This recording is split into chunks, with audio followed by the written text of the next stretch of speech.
Despite The Sims 4 not having as many occults as previous Sims games, it does have a lot of occult packs. What was once just one expansion pack in The Sims 3 known as the Supernatural pack is now been split into multiple packs in The Sims 4, and we still don't even have the full experience. But I know a lot of people love occult gameplay, myself included, and I don't think it's necessary to own all of the packs. I honestly think you could just have one. Yes, by the way, I do have a big spot on my forehead. I'm sorry, I tried to conceal it and get rid of it, but I couldn't, so it's just gonna have to distract you in the video. I do apologize. I found this tier list online. I am gonna ignore ghosts, plant sims, and skeletons from Jungle Adventure because they're not proper occults that you can really play as that require a pack. So I'm just focusing on the pack ones. Our tier list runs from S for superior, A for adequate, B for boring, C for chlamydia, and D for dick cheese. Starting off with aliens. Aliens were actually base game in The Sims 2. Then they were added to the seasons pack in The Sims 3, which is a little bit weird. And then they were added to the get to work pack in The Sims 4, which is also a bit weird. They tie in with the scientist career of get to work because it allows you to travel to space and go to the alien world of Sixam. The actual world itself is very boring. It has a couple of gems there that you can harvest, but there's no alien city or civilization. It's a little bit bland. The actual aliens themselves as well are unfortunately very bland. They can do some basic things like analyze the personality of another sim, although that's no different really from just clicking the get to know option. They can change between human form and alien form, which is cool, but there's really just not that much to them. They're a very small part of a pack about going to work. Because of that, I will say aliens in The Sims 4 are dick cheese. Taking a look at mermaids, which came in the island living pack. Mermaids are the least developed occult. They were the least developed occult in The Sims 3 as well. Mermaids have always been pretty bad. They really have like no gameplay to them at all, and the gameplay that is there is so shallow. It is horrific. There were so many routes that they could have gone down with mermaids, but they didn't go down them. So again, because of that, unfortunately, I will say mermaids are a miss. They are dick cheese. They are even worse than dick cheese. They are moldy dick cheese. Is it even? There we go. We can add a new tier. There we go. Mermaids who are moldy dick cheese are even worse than aliens. That is saying something. We even make it red to make it extra dangerous. So on a more fun note, servo robots. I really love servo robots. In The Sims 2, they came with the Open for Business pack. In The Sims 3, they came with the Into the Future pack. And in The Sims 4, they came with Discover University. And that's because there's a brand new skill in Discover University all about crafting mechanical objects like robot tinkering. I really love servos because of the ways that you can like upgrade them and change them. Unfortunately, in The Sims 4, it is so challenging, like not challenging in a fun way, but a mundane way. It honestly takes like so many in-game hours just to craft a servo robot. It is ridiculous. It is a very, very tough grind, but I genuinely really like servo robots. Servos are very useful helpers, and they actually have a lot of cross-pack play. Servos can do the cleaning, the gardening, repairing broken objects. They can be entertainment. They can actually do a lot. They can also, like, if you own vampires, they can chase away vampire trespassers. If you own Get Famous, they can chase away paparazzi. You can woohoo with a servo. Not sure how. How is that possible? It is possible to woohoo yourself with an electronic device.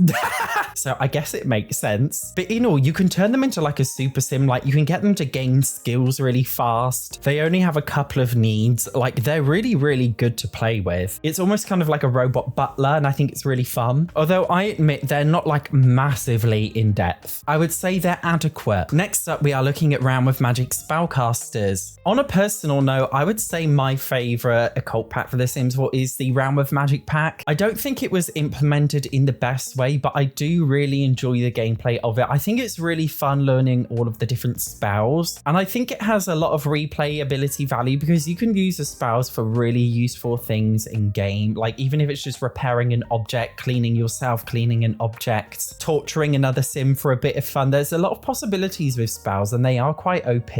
I also think the alchemy side of it as well, it's not massively in depth. A lot of the potions just affect moodlets, but for the most part, I actually think it's got a lot going for it. The way I personally like to play with spellcasters is I actually just make them like normal Sims living in a normal world, but they just happen to be magic. Like I just have a spellcaster in an apartment in the city living world of San Myshuno, and I give them a totally normal life, but they just happen to be a spellcaster, and it changes their life and the ways you play a little bit, and I quite like that. Having said that, trying to look at it from an unbiased perspective, even though they are my favorite occult, there's literally no spells you can learn, for example, for a child sim, which is literally crazy. The familiar system where you can kind of summon pets is a little bit dumb and doesn't have much depth. I also think the pack can be a little bit too easy to complete. It's really easy to grind out and learn all the different spells, and they almost become too OP where they literally have like no challenge to them, and the skill tree system is kind of useless. It doesn't offer much because it's so easy to complete being a spellcaster and learn all the spells. The skill tree is kind of rendered a little bit useless. It's not like you can learn special spells from it. You can only learn ways to gain or learn new spells faster, but you don't need that because they're easy enough to learn anyway. So I am going to pop them in boring just because I think they're not the best, but they are still fun. Taking a look at vampires next, I actually think vampires is a really great pack for build mode and for cast mode. It's definitely the strongest occult pack for builds. I would honestly say though that the gameplay is a little bit annoying. If you have the pack already, you may know that vampires turn up at your front door no matter what world you live in, and they will bite your Sims all the time, and it's so annoying. Although the thing that, to be honest, disappoints me the most is the vampire abilities, because they don't really do that much, and a lot of the abilities feel very repetitive and similar and very recycled. It does have a skill tree system, which is okay, and some of the skills add, you know, new powers and things, but I just feel like the vampires themselves, they don't really offer much other than having the power to change the moodlet of another sim. I personally don't think that they deserved an entire game pack to them, just because there's not that much you can really do with them, and what you can do with them isn't really that in depth. Although I will say it is a more unique way to play The Sims. As with Round with Magic occults, I would also just have like a vampire family living in a normal household and just trying to live like a normal life with them, but they happen to be vampires. I think that's the best way to go about it, but honestly, I just don't really think they're that in depth. They're something that's fun to mess around with for maybe like 30 minutes to an hour, but then honestly, I think that you get very bored of them. Because of that, vampires are going in C for chlamydia. So the next main pack is the werewolves pack for The Sims 4, which obviously comes with werewolves. This one is the latest release occult pack for The Sims 4, and I honestly think it's the most in-depth occult pack. The occult aside, the actual world is probably the